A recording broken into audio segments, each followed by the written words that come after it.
Welcome back to What Arty Noobs for General Disturbance. This is the Super Conqueror. It's a tier 10 British heavy tank. It's located on the southwest spawn of Highway and it's under the command of Awppenheimer. And he's just been asked to platoon with an Object 277 with a win rate of 45%. Okay, game started. Well, as you know, the Super Conq is a replacement tank that was actually bought in for the current ones. He's getting an assist here of an Object 277 Rodney Reagan. Yes, nice choice of name. He's got a 120mm gun which is capable of 400 alpha, penetrating 259mm of armor with standard ammo, goes up to 326 with the premium. And he's got those bursting plates around the turrets, which is nicely angled anyway, but those bursting plates will stop the heat rounds going through the turret, but that still leaves his lower plate vulnerable to the occasional shot. But it's a super accurate 120mm gun. That's what makes this tank so deadly. And his reload time, as you can see, 6.91 seconds. And I think you can also see 2 marks on the barrel. So yes, he has played this quite a lot. He's working his way up to the 3rd mark, and we'll see how he gets on in this game. Target spotted, fires around into the Sheridan, doesn't get hit in return, so it's a nice opener.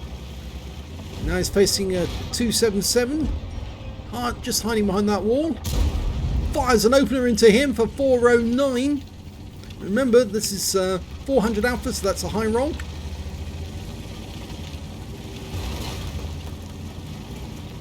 I think he's going to try and get behind that 277, but he's just spotted somebody running as the Sheridan. Didn't get through his armor on that occasion, which is surprising because the armor on the Sheridan is negligible. But now he's got to face another 277. Is that the same one? No, it's not. Gets one into the Sheridan this time. The 277 is now trying to engage him, so he's side scraping out, takes a round in the tracks, tries firing one back, but he doesn't get it through. Goes for the front quarter, gets it. Low roll though. Moving the corner, trying to spark the guy into firing. He fires into the tracks. We fire into his body. So he's lost another 400, lost 464 off that one. Now he's lost 361. And if he stays there, he's going to get completely perforated. And he's tracked for good now. Yeah, he's going to be dead next shot, and it's all going to be over. Yes, it's all over. Painless, wasn't it? Not. Okay, so he's lost no hit points. He's blocked 1,470 hit points of damage already, and he's already done just under 3k of damage. There's still Object 277s ahead of him. They're in the courtyard, I think. Just quick check to see that he's not going to get shot by those guys. Not going to blunder in. Oh, good one. 377 low plate. Go for it again. Nicely angled by the 277, but it didn't stop the AP rounds from going through him. Now that one went through the upper plate, I think. 432. We'll see that when he pulls back. If he goes for it again, he doesn't. He fires one into the other 277 and gets that penetration. He's rather dominating this corner. Took a round in the tracks, fixes the tracks, goes for the other 277 and finishes him off. Now he can side scrape off the wreck. Takes one from the 277 in the tracks, but fires one back and gets a high roll. He's a one shot now. So now's the time to capitalise. Oh, he doesn't get it. He gets 349. He gets trolled. RNG. Oh, well, that kill went from our Object 277, and now he's got a Leopard to face off against, and the Leopard is trying to run, and he's trying to hide, but you can't run and hide. And that's 374 up his rear. We've got a Progetto now. It's the tier 10 version, and oh, that was a Jaegeru. And he lost 1,273 hit points to a 17cm round. He's loaded the APCR because he's been damaged in the engine. You can see where the round actually went right through the side.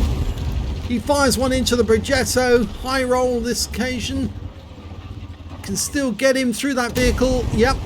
392. He's going to have to work this corner because that Jaeger is going to be really deadly. The Leopard senses he's in danger. Probably because he's moving slowly. He thinks he's got an easy kill. No, you haven't, Mr. Leopard. You're the one who's potentially at risk. He's been tracked. But, oh, he did manage to get a kill. The Leopard was right. And he did get the kill, but not before Awppenheimer got over 7k of damage. And it looks like it's our cleanup on aisle 6 because they've just got rid of the Jaeger. And now the only remaining enemy is a batch at 155.58, which our pattern's about to discover, or the Gorilla will. And that will close the game. There he is.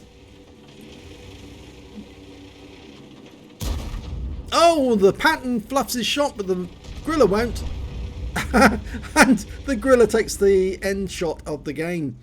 And the Object 430 rubs it in by ramming the target. So, unfortunately, fell to the Leopard, but let's have a look at the end of battle stats and see exactly how he did. Well, it was only a first-class tanker for Awppenheimer, which is a surprise because he normally gets ace tanker, but he did manage to get a Fire Effect and a Bruiser medal out of that game, but he also picked up the High Caliber for dealing the most damage in the game, and a Confederate for hitting more of the enemy than anyone else on his team, at least 6 tanks subsequently taken down by other teammates. And his win rate from the game was 6,011, easily did the most damage, and he's super unicum standard. Let's have a look at this. 7,260 hit points of damage. The next highest scorer was that Leopard 1, the one who took him down. He was actually quite dangerous with 3,715. He ran away when Awppenheimer first faced him, but it was only really so he could do more damage elsewhere, and then he came back once he realized that Awppenheimer had been crippled by that shot from the Jaeger. The next high scorer on damage was in fact the Object 277 on his own team, who also fell during that battle but managed to kill steal the 277 that was badly wounded by Awppenheimer.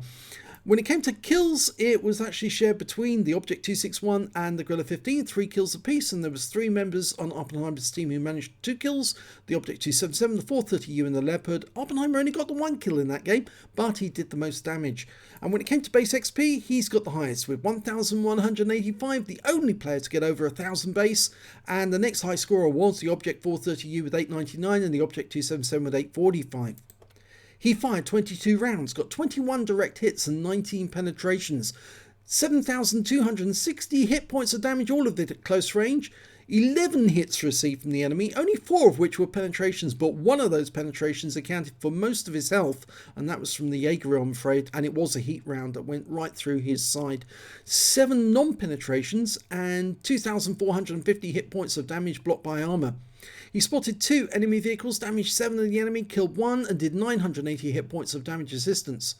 On a premium count, he earned 100,215 credits, got 50,108 from personal reserve bonus, so his total 150,323 credits from a 5-minute battle, 5 minute 40 seconds. After repair, ammunition, resupply and consumables, and he did have to fire some premium ammo during that game, he actually ended up with 64,423 credits. He received 29 bonds for the awards, 15 for the battle, total 44 in total, 1,777 XP, and there was no increase or no multipliers, so that's all the experience points he took away, but he definitely got the highest damage. He basically carried that team by busting the enemy tanks to pieces, and he was hogging the corners as well to do most of the damage, and his teammates were then picking up the kills as a result, which must have been nice for them, but unfortunately it was that Jaeger. He couldn't see the Jaeger. The Jaeger was well outside the city, basically at the edge, looking down one of the alleys, saw Awppenheimer, must have realised that this was the guy who was doing most of the damage and said, I'm going to take him out, and fired a heat round in, went right through the side of Awppenheimer. Not a lot he could do about that because he was trying to engage the Leopard at the time, and as a result that's where he lost most of his hit points. But it was a good game, and it just goes to show that the Super Conk is actually quite a good tank in the right hands. If you enjoyed that replay, please give this video a like and do subscribe to our channel, and thank you for watching.